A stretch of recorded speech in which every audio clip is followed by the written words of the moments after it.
আসসালামু আলাইকুম, welcome back to my channel.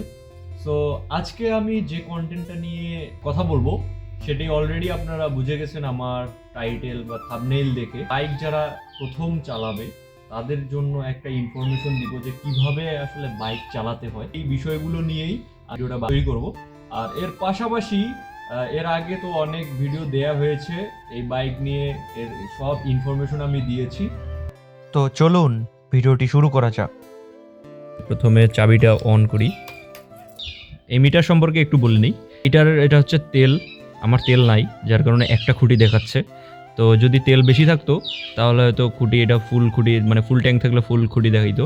এটা হচ্ছে কিলোমিটার পার আওয়ার, মানে এটা আপনি কত স্পিডে চালাচ্ছেন সেটা এখানে দেখতে পাবেন, এবং এটা হচ্ছে কত কিলোমিটার গেছে সেটা দেখতে পারবেন। আর হচ্ছে নিউট্রাল থাকলে হচ্ছে আপনার এন দেখায়, যেটা আপনারা জানেন। এই যে এন মানে নিউট্রাল, কোনো গিয়ার নেই। এটা অন করলে আপনার ইঞ্জিন অন, এটা আসলে আপনি দেখতে পাবেন। আর এটা অফ থাকলে অফ, আপনি স্টার্ট দিতে পারবেন না, কোনো স্টার্ট হবে না।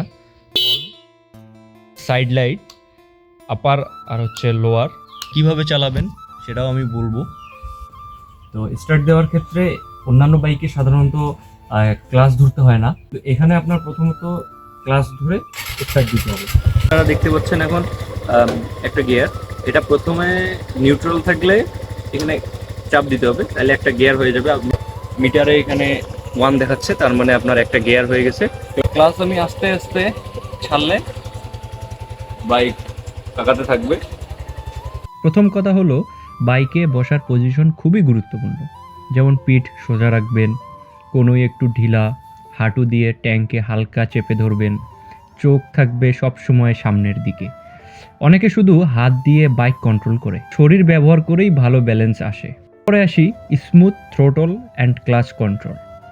একদম হঠাৎ থ্রোটল দিলে বা ক্লাচ ছাড়লে বাইক জার্ক মারে, অর্থাৎ ধীরে ধীরে থ্রোটল ঘোরাবেন, ক্লাচ ছাড়বেন সফটলি, এবং বিশেষ করে ট্রাফিককে ধৈর্য ধরতে হবে, এবং স্মুথ রাইড মানেই প্রফেশনাল রাইড দিতে হবে। তারপরে আসি, রাস্তায় শুধু সামনে তাকিয়ে থাকলেই হবে না। গর্ত, বালি, মানুষ, হঠাৎ ব্রেক, সব কিছু আগেই আন্দাজ করার চেষ্টা আমি সবসময় বলি, good rider rider first, smart rider rider safe. অনেকে শুধু সামনে ব্রেক ব্যবহার করে, এটা বড় ভুল। 70% ফ্রন্ট ব্রেক, 30% রেয়ার ব্রেক, দুটো একসাথে ব্যবহার করলে বাইক স্টেবল থাকে আর স্কিড হওয়ার চান্স কম থাকে। ভাই, হেলমেট ছাড়া রাইড মানেই নিজের লাইফ নিয়ে জুয়া। হেলমেট, শুজ, গ্লোভস, কমপক্ষে হেলমেটটা অবশ্যই ব্যবহার করবেন। এটা জীবন জীবন কিন্তু একটাই বাইক। তারপর আসি, বাইক আপনার বন্ধু, কারণ সবসময় এটাকে সার্ভিস করতে হবে, চেইন ক্লিন রাখতে হবে, টায়ার প্রেশার চেক করতে হবে। এই ছোট ছোট যত্নেই বাইক অনেক দিন ভালো থাকবে। তো মোটামুটি আমি আপনাদের দেখাইলাম যে কিভাবে একটা গাড়ি প্রথমে শুরুতে চালাতে হয়। তো বন্ধুরা, আজকে এই ছিল আমার কিছু রিয়েল রাইডিং টিপস। ভিডিওটা ভালো লাগলে অবশ্যই লাইক, শেয়ার অ্যান্ড সাবস্ক্রাইব করবেন। কমেন্টে জানান আপনার সবচেয়ে বড় রাইডিং সমস্যা কোনটা, আমি চেষ্টা করব সেটা নিয়ে আলাদা ভিডিও বানানোর। Until next ride, ride safe, ride smart. আল্লাহ হাফেজ, টাটা।